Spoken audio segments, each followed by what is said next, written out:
नमस्कार साथियों, मैं सुनील सर अपने YouTube channel GSG coaching point free coaching with Sunil sir में आप सभी का स्वागत करता हूं। साथियों, आज हम पुनः एक अगला प्रैक्टिस सेट लेकर आए हैं जिसमें आपको करंट और जीके जीएस से रिलेटेड जो करंट वेस्ट होंगे ऐसे क्वेश्चन में इम्पोर्टेंट क्वेश्चन लेकर आया हूँ। शुरू करते हैं पहले प्रश्न से। पहला प्रश्न है, भाखड़ा नंगल बांध परियोजना किस नदी पर बनी है? विकल्प में आपके सामने ए रावी नदी, बी सतलज, सी ब्यास और डी झेलम। साथ ही इसका राइट आंसर आपका सतलज। सतलज नदी पर बनी है परियोजना और इससे जो है आपके पंजाब, हरियाणा और राजस्थान तीनों ही राज्य से लाभान्वित होते हैं। चलते हैं अगले प्रश्न की ओर। ग्रीन हाउस गैस नहीं है। साथियों, ग्रीन हाउस गैस होती क्या है और कौन कौन सी ग्रीन हाउस गैसें होती हैं, पहले आप इस प्रश्न का आंसर दीजिए, उसके बाद मैं आपको बताने वाला हूँ। विकल्प आपके सामने कार्बन डाइऑक्साइड, मीथेन, ओजोन और नाइट्रोजन। तो साथियों, कार्बन डाइऑक्साइड भी मीथेन ग्रीन हाउस गैस होती है, मीथेन भी होती है, ओजोन भी होती है, लेकिन नाइट्रोजन नहीं होती है। तो नहीं पूछा है, तो इस प्रश्न का राइट आंसर है आपका नाइट्रोजन। साथियों, और कौन कौन सी गैसें होती हैं जो आपकी ग्रीन हाउस गैसें होती हैं? तो ये होती है आपकी मीथेन, नाइट्रस ऑक्साइड भी होती है, O3 भी होती है, और जो जल वाष्प के कण होते हैं वो भी ग्रीन हाउस गैस की तरह ही कार्य करते हैं। चलते अगले प्रश्न की ओर। पर्यावरण संरक्षण अधिनियम किस वर्ष लाया गया था?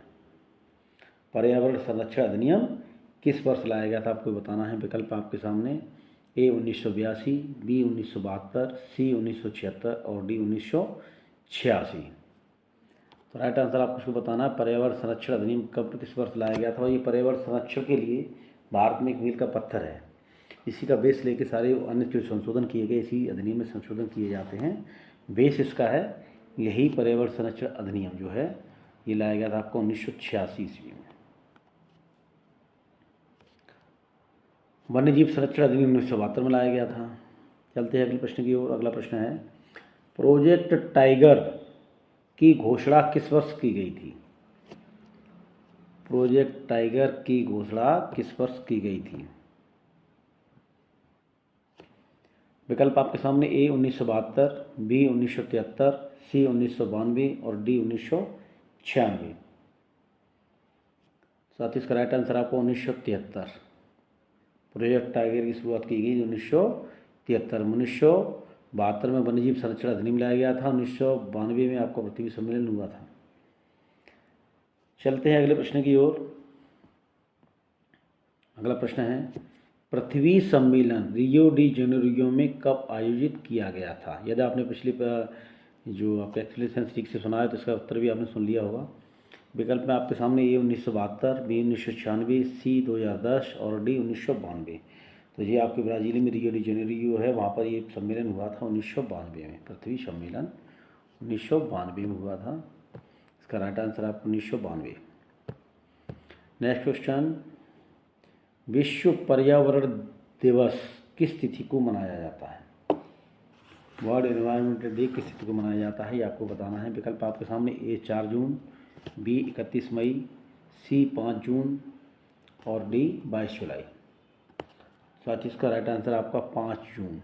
5 जून को आपका विश्व पर्यावरण दिवस मनाया जाता है और इसकी जो है शुरुआत हुई थी, इसको मनाने की शुरुआत हुई थी 5 जून 1973 से।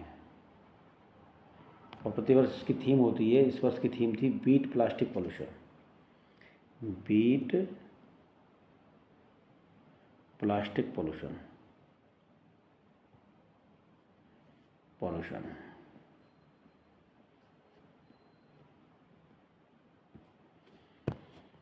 चलते हैं अगले प्रश्न की ओर। प्रधानमंत्री विश्वकर्मा योजना की शुरुआत कब की गई? विश्वकर्मा, प्रधानमंत्री विश्वकर्मा योजना की शुरुआत कब की गई, आपको ये बताना है। विकल्प आपके सामने ए 15 अगस्त 2023, बी 17 सितंबर 2023, सी है आपका 2 अक्टूबर 2023 और डी है आपका 25 दिसंबर 2023। साथ ही ये परियोजना है क्या? तो ये केंद्र सरकार की परियोजना है और इसका उद्देश्य है कि जो लोग हाथ से काम करने वाले हैं, जो कारीगर हैं या जो शिल्पकार हैं, उनको एक मान्यता देना है और उनकी जो इस योजना के माध्यम से कारीगरों का जो प्रोडक्शन होता है वो गुणवत्तापूर्ण हो और क्वालिटी उनकी अच्छी हो और उनकी बाज़ार तक अच्छी पहुंच हो, इसके लिए योजना लागू की गई है। और ये लागू की गई आपकी 17 सितंबर 2023 को। चलते अगले प्रश्न की ओर। बहुआयामी गरीबी सूचकांक किसके द्वारा जारी किया जाता है? समाज कल्याण विभाग, अल्पसंख्यक कल्याण विभाग, नीति आयोग और गृह मंत्रालय। आपको इसको राइट आंसर बताना है, तो साथी इसका राइट आंसर है आपका नीति आयोग। वही नीति आयोग जिसने योजना आयोग का स्थान लिया है, वही भारत में बहुआयामी गरीबी सूचकांक जारी करता है। और इसका ये दूसरा संस्करण था। पहला संस्करण हुआ था 2021 में, पहला संस्करण हुआ था, और अभी हुआ 2023 में। और इसमें ये बताया गया है, इस बहुआयामी गरीबी सूचकांक 2023 के अनुसार भारत में जो गरीबी की दर है वो 24.86% से घटकर 14.96% रह गई है। और इसमें भी जो है गरीबी कम करने में जो सर्वाधिक गिरावट हुई है वो बिहार में दर्ज की गई है, कि वहाँ पर गरीबी से अधिक प्रतिशत लोग गरीबी से बाहर आए हैं। चलते अगले प्रश्न की ओर। नर्मदा शिल्प किस राज्य से संबंधित है? साथियों, विकल्प आपके सामने: ए अरुणाचल प्रदेश, बी हिमाचल प्रदेश, सी मध्य प्रदेश और डी आपका जम्मू कश्मीर। नर्मदा शिल्प है क्या साथियों? तो ये नर्मदा शिल्प क्या है? ये भेड़ के ऊन का प्रयोग करके एक गलीचे बनाने की कला है। भेड़ के ऊन का प्रयोग करके भेड़ के ऊन से गलीचे बनाए जाते हैं। गलीचे बनाने की एक टेक्निक है, बहुत अच्छी तरीके से एक अच्छी क्वालिटी के गलीचे बनाए जाते हैं। और ये योजना आपकी ये जो शिल्प है वो जम्मू कश्मीर राज्य से संबंधित है। और आपके राजस्थान के टोंक ज़िले में, राजस्थान के टोंक ज़िले में भी इस कला के जो आपके कारीगर हैं वो देखे जाते हैं। वहाँ पर भी नर्मदा शिल्प के तरीके से गलीचे बनाए जाते हैं। यहाँ विकल्प में जम्मू कश्मीर है, तो इसका राइट आंसर आपका जम्मू कश्मीर। सेंगोल क्या है? ये जो सेंगोल है, सेंगोल ये है क्या? ये चांदी का राजदंड है, सोने का राजदंड है, लकड़ी का है या कॉपर का बना हुआ है? पहले आप ये बताइए, मैं उसके बाद में आपको इसका बताता हूँ इसके बारे में और क्या विशेषता है। तो साथियों, इसका राइट आंसर आपका ये चांदी का राजदंड है। और इसे जो है नया संसद भवन जब भी बना आपका, नए संसद भवन में इसे स्थापित किया गया है। नए संसद भवन में इसे स्थापित किया गया है। किसने किया है स्थापित? तो ये आपके प्रधानमंत्री नरेंद्र मोदी जी ने इसको स्थापित किया है। और ये जो है ये सत्ता हस्तांतरण का एक प्रतीक है। जो हमारे प्रथम प्रधानमंत्री थे पंडित जवाहरलाल नेहरू जी, तो सेंगोल अंग्रेज़ों से भारतीयों नेहरू जी को दिया गया था स्वतंत्रता की पूर्व संध्या पर। ये इसका प्रतीक था कि अब सत्ता का हस्तांतरण अंग्रेज़ों से आपके जो है नेहरू जी के पास आ गया है, भारतीयों के हाथ में आ गया है। अब जब नई संसद बनाई गई तो प्रधानमंत्री ने उस सेंगोल की खोज की, जहाँ भी था वहाँ से लेके उसको नई संसद में स्थापित कराया है। चलते अगले प्रश्न की ओर। अमुक्तमाल्यद किसकी रचना है? सबसे पहले तो आप ये जान लीजिए तेलुगु भाषा में है। किस भाषा में है? ये तेलुगु में है, तेलुगु भाषा में है। उसकी रचना किसने की? अब्दुल रहीम खान खाना, अबुल फजल कृष्णदेव राय और कम्मन ने। तो सतीश का राइट आंसर आपका कृष्णदेव राय ने इसकी रचना की है, जो कि आपके विजयनगर साम्राज्य से संबंधित है। चलते हैं अगले प्रश्न की ओर। द इंडियन स्ट्रगल 1922-42 नामक पुस्तक किसने लिखी है?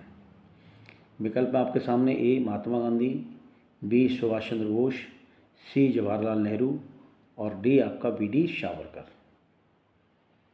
तो हमें बताना है ये पुस्तक किसने लिखी है। The Indian struggle 1922-42। साथियों, इसकी रचना की है नेताजी सुभाष चंद्र बोस ने। और जो है 23 जनवरी 1897 को इनका जन्म हुआ था। कहाँ पर हुआ था? कटक में हुआ था। इन्होंने ICS की परीक्षा भी उत्तीर्ण की थी। और ये बाद में नेताजी के नाम से प्रसिद्ध हुए, कांग्रेस के अध्यक्ष भी रहे 2 बार।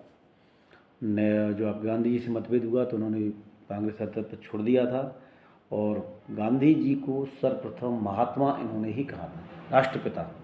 राष्ट्रपिता शब्द जो है इन्होंने ही कहा था, और इन्होंने जो है आपकी सिंगापुर जापान में जाकर आज़ाद हिंद फौज की कमान संभाली और अंग्रेज़ों के खिलाफ संघर्ष का बिगुल फूंक दिया।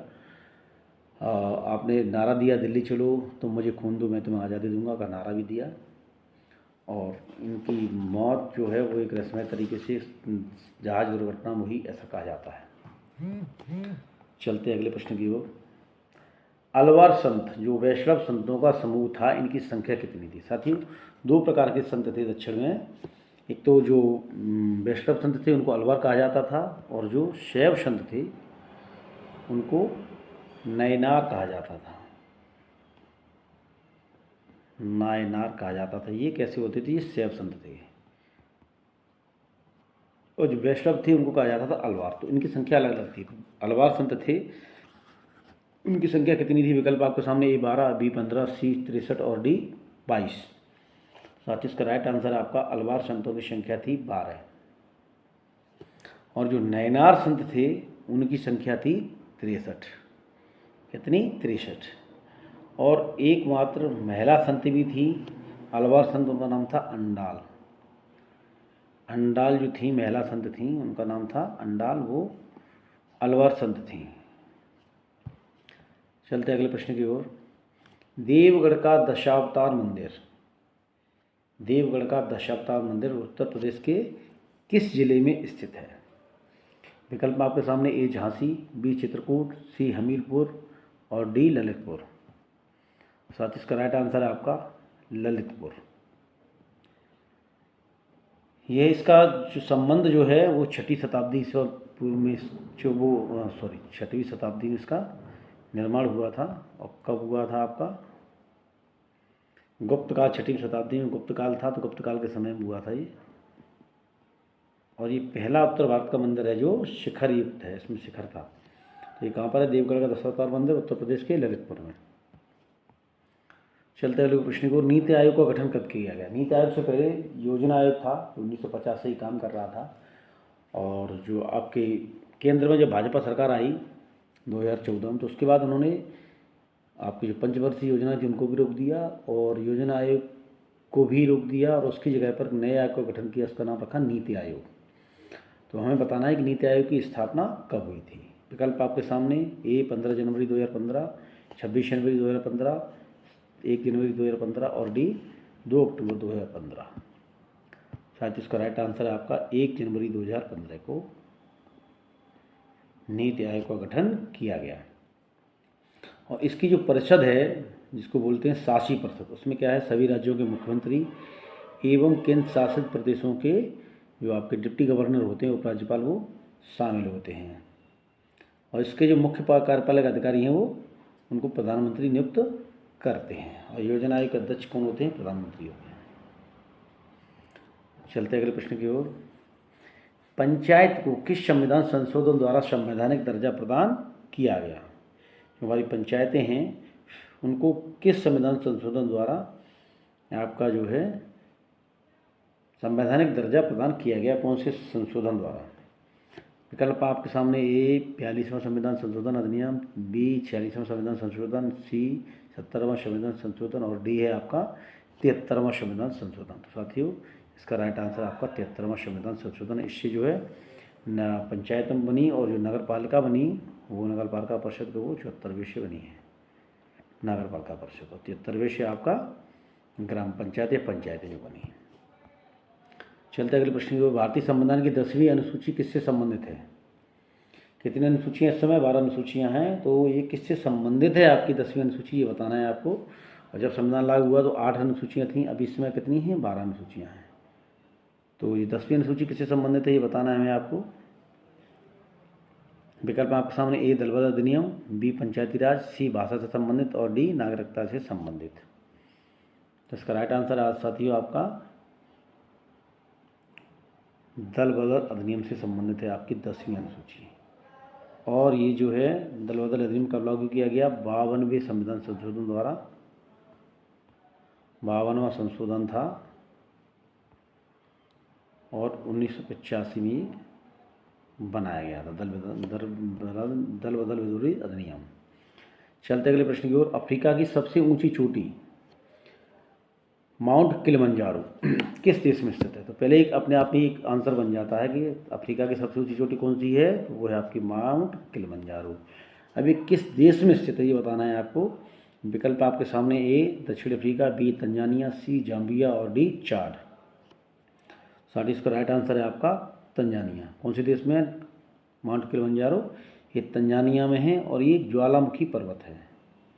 कैसा है? ज्वालामुखी पर्वत। ज्वालामुखी फूटने से इसका सिरा ऊंचा गया है और ये वहीं पे पर्वत की संरचना, इसकी ऊंचाई इसी कारण है। तो ये ज्वालामुखी पर्वत है जो जो अफ्रीका महाद्वीप में है और तंजानिया देश में स्थित है। ये अफ्रीका की सबसे ऊंची चोटी है। सकल राष्ट्रीय खुशहाली सूचकांक जारी करने वाला विश्व का प्रथम देश कौन सा है? जो खुशहाली सूचकांक जारी करता है, ज़ाहिर सी बात अपने भारत तो नहीं हो सकता, ऐसा देश होगा जहाँ जनसंख्या कम होगी, लोग ज़्यादा खुश रहते होंगे। विकल्प आपके सामने: ए स्विट्जरलैंड, बी नॉर्वे, सी स्वीडन और डी भूटान। साथ ही इसका राइट आंसर है आपका भूटान। हमारा जो छोटा सा प्यारा पड़ोसी देश है, शांतिप्रिय देश है भूटान, इसने जो है सकल राष्ट्रीय खुशहाली सूचकांक जारी किया है और भूटान खुशहाली को अपनी देश में प्रगति का मापक मानता है। कहता है जो जितना खुश है व्यक्ति, अगर जितने खुश हैं तो वो उतनी ही प्रगतिशील देश अपनी देश की प्रगति को खुशहाली से मापता है। चलते अगले प्रश्न की ओर। किस ग्रह का कोई उपग्रह नहीं है? किस ग्रह का कोई उपग्रह नहीं है, हमें ये बताना है साथियों। विकल्प आपके सामने: ए मंगल, बी बृहस्पति, सी शुक्र और डी पृथ्वी। पृथ्वी का भी उपग्रह है आपका, बृहस्पति का भी उपग्रह है, मंगल के भी डीमोस फीवोस उपग्रह है, लेकिन आपका जो शुक्र ग्रह है इसका कोई उपग्रह नहीं है। जी आपका पृथ्वी का जुड़वां ग्रह भी इसको कहा जाता है, शुक्र को। और ये एक यहाँ से आपको दिखाई भी देता है तारे के रूप में, तो ये शुक्र ग्रह इसका कोई उपग्रह नहीं है। चलते अगले प्रश्न की ओर। बोलन दर्रा किस देश में स्थित है? बोलन दर्रा किस देश में स्थित है, ये प्रश्न है आपका। विकल्प आपके सामने: ए भारत, बी पाकिस्तान, सी अफगानिस्तान और डी ईरान।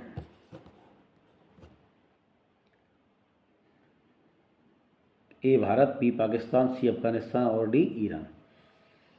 तो इसका राइट आंसर है ये बोलन दर्रा है, ये आपकी पड़ोसी पाकिस्तान देश में है।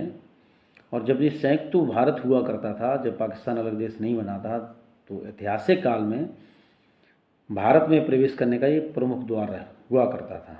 और वर्तमान में ये कहाँ पर है? ये पाकिस्तान के बलूचिस्तान जो प्रांत है, बलूचिस्तान प्रांत में ये स्थित है बोलन दर्रा।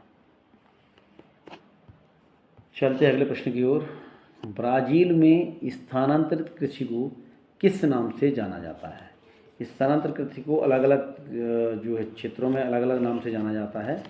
तो हमें बताना यह है कि ब्राज़ील में जो स्थानांतरित कृषि है उसको किस नाम से जाना जाता है।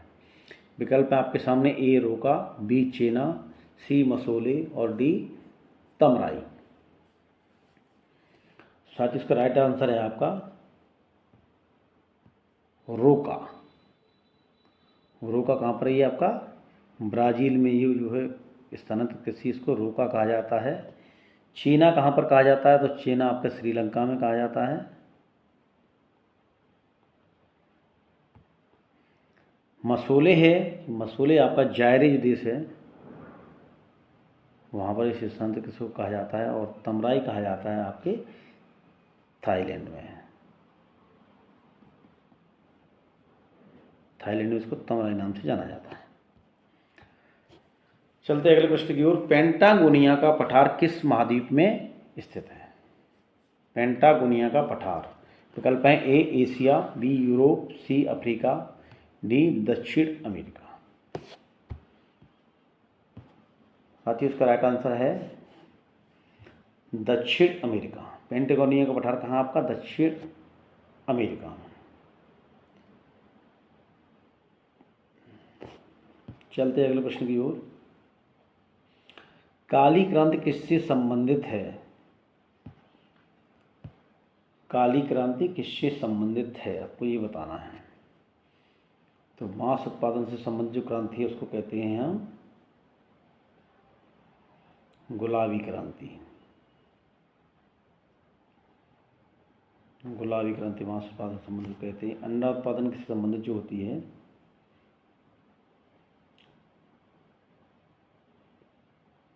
पीली क्रांति होती है तिलहन उत्पादन से संबंधित। स्वर्ण क्रांति होती है बागवानी एवं शहद से संबंधित। और सिल्वर क्रांति अंडा उत्पादन से संबंधित होती है। तो आपका जो काली क्रांति है वो होती है आपकी जैव डीजल उत्पादन से संबंधित, बागवानी से संबंधित होती है, इसको कहते हैं हम स्वर्ण क्रांति।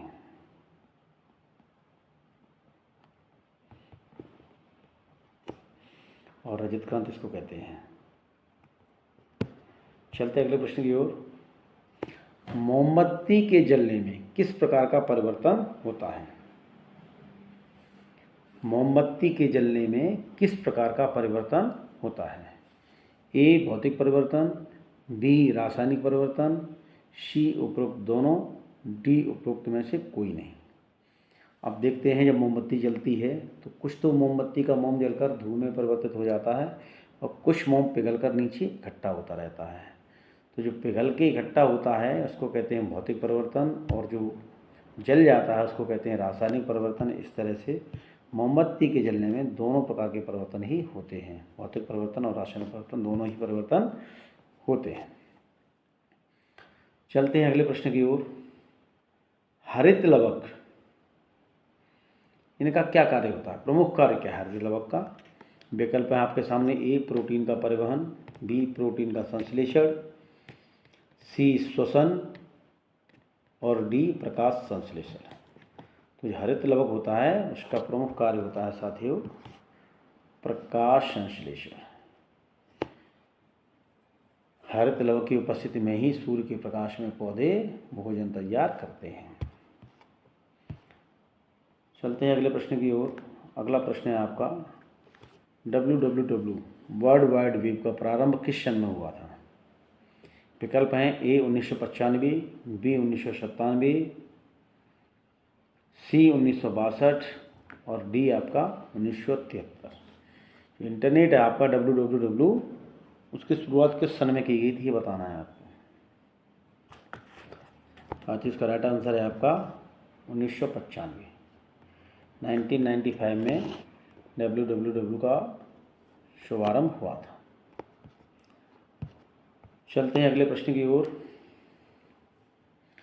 नई संसद भवन में निर्मित लोकसभा किस थीम पर आधारित है? हमारा जो नया संसद भवन बना जिसमें सेंगोल स्थापित किया गया है, जो सत्ता हस्तांतरण का प्रतीक है, सेंट्रल विस्टा नाम से इसको पहले जाना गया है, उस नई संसद भवन में लोकसभा भी बनी है, राज्यसभा भी बनी है। तो किस थीम पर बनी है लोकसभा, हमें ये बताना है कि लोकसभा जो बनी है उसकी क्या थीम है। तो नई संसद भवन में जो लोकसभा बनी है उसकी थीम है आपकी मयूर। किस थीम पर बनी है? मयूर पर। और जो राज्यसभा बनी है वो कमल थीम पर बनी है, राज्यसभा कमल थीम पर बनी है। और जो लोकसभा है आपकी वो बनी है मयूर थीम पर। चलते हैं अगले प्रश्न की ओर। भारत के पहले व्यक्तिगत ओलंपिक स्वर्ण पदक विजेता कौन है? अभिनव बिंद्रा, नीरज चोपड़ा, मैरी कॉम और PT Usha. Abhinav Bindra, Neeraj Chopra, Mary com और पीटी उषा।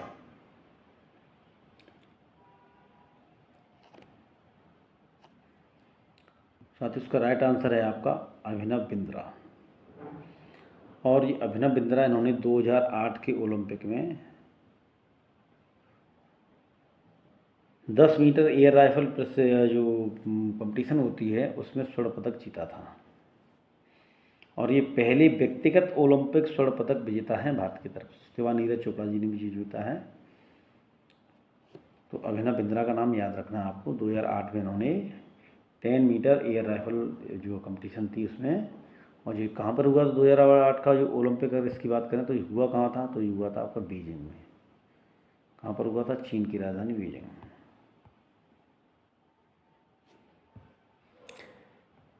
चलते हैं अगले प्रश्न की ओर। हॉर्नबिल त्योहार किस राज्य से संबंधित है? हॉर्नबिल त्योहार किस राज्य से संबंधित है? विकल्प आपके सामने: ए नागालैंड, बी असम, सी मणिपुर, डी मेघालय।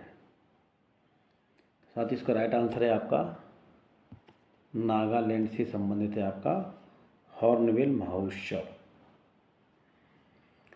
इसी के साथ साथियों जो महत्वपूर्ण प्रश्नों की श्रृंखला आपकी खत्म हुई।